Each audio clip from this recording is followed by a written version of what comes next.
Welcome to Information from the Nation. I am Geebon Gouge. And I'm Kacie Ryal. And we are changing up the show a bit. Here on today's show, we're touching on some highlights around the nation. Like Kacie Clinic, celebrating their 10-year anniversary and reintegration grant, and much, much more. I was diagnosed with sarcoma cancer. I was devastated, and I thought my life was over. I didn't know if I was going to be in a wheelchair for the rest of my life until the prosthetics company said your life can be normal. And Muscogee Creek Nation Rehabilitation sent over someone to my house 3 days a week to prepare it for the prosthesis. From there, I walked in on a walker, and by the time I left, I walked out on my own. Muscogee Creek Nation Physical Rehabilitation Center gave me my life back. Hi, this is Geebon Gouge. I'm with the Muscogee Creek Nation Public Relations, and I'm here with the Secretary of Interior Affairs, Mr. Chris Asbell, at our National Treasure up on the second floor. And I don't know what the name of this room is. Do you know what the name of this particular? The upstairs had the House of Kings and House of Warriors. This would have been the House of Warriors. Okay. So that's a great deal. And in about 90 days, what's going to take place here at the Council House? it's been a long time coming. We've finally we have the construction documents from our architectural firm, Seltzer Schaefer.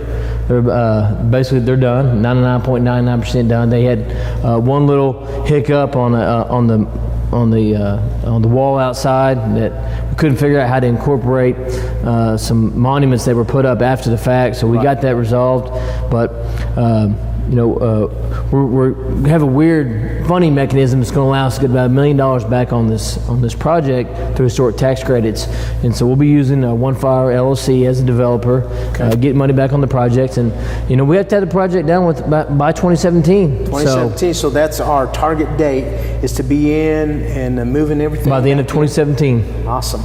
This particular building was built in 1878. The previous building was a two-sided log cabin with a breezeway in the middle. They decided at that time, the council decided to upgrade.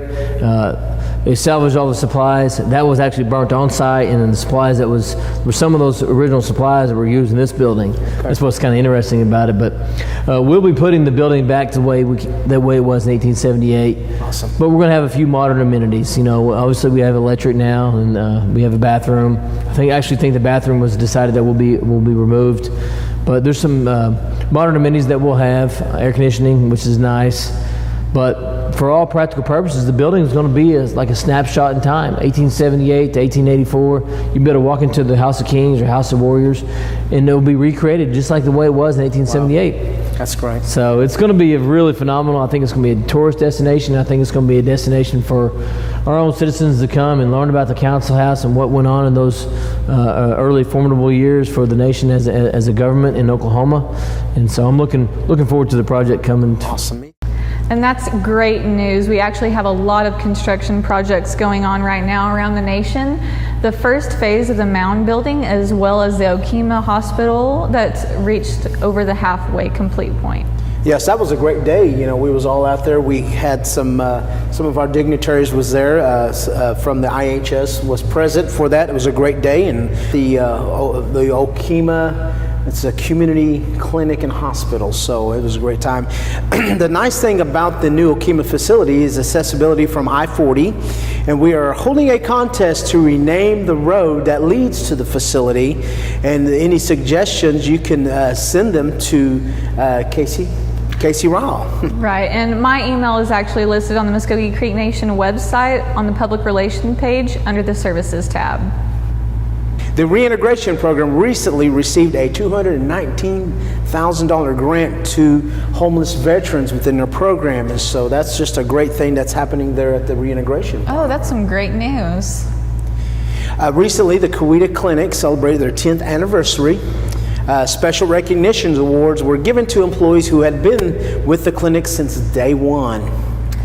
And it's almost time for back to school, and the Muscogee Creek Nation Head Start in Muscogee just received a brand new 29-passenger bus with safety harnesses for all the students on board. So I know you got to go to that event. Yes. Give us a little recap. We got to go to the event. There was a in-service training with all the Head Start employees, and Chief Floyd and Second Chief Lewis Hicks and Secretary Anderson from the Education and Training. Also, we got a tour of the bus.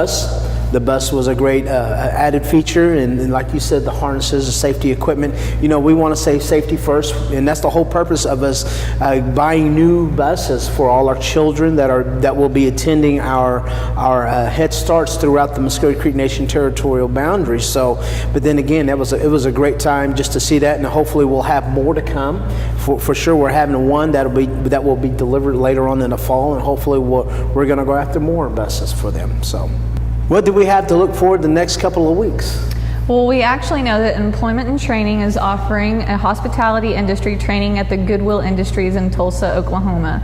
The next class is September 27th through October 7th, but registration is by September 6th, so be sure to go ahead and go online or call and apply. And the nice thing about hospitality industry training is that it's free, and also all participants are going to be receiving a national recognized certification. They're going above and beyond and offering transportation from Muscogee to Tulsa, so it sounds like a great event. Coming up on August the 10th, the Family Violence Prevention Program is hosting a women's empowerment and support group for survivors of domestic and sexual abuse. Yes, and I believe they actually have plans to do crafts such as basket weaving and collages to help the victims express themselves and get through these traumas. Now, to attend this event, you do need to contact Family Violence and Prevention at 918-732-7979. If you're looking for something to do, the Tulsa Cultural Festival will be August the 12th and the 13th at the Glenpool Conference Center. The event celebrates culture's diversities in Tulsa with art, music, and food. The events are free and open to the public. For more information, you can visit the website tulsaculturefestival.com. And so this is an event that we get to be a part of, and I believe Chief Lloyd will address the crowd, I believe, on Saturday. The food thing is a great thing to come out just to taste different diversities of food, and of course they'll have music there as well.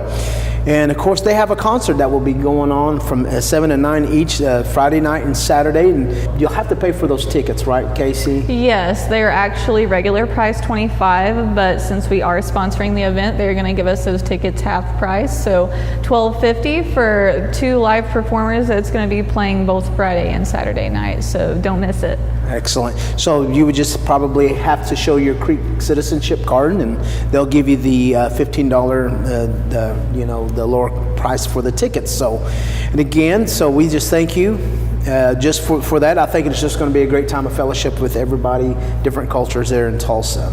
All right, awesome. Well, I think that wraps up this information from the nation. All information and links are provided on this episode are available at our public relations page on the Muscogee Creek Nation website. And guys, don't forget to join us August 22nd for more information from the nation.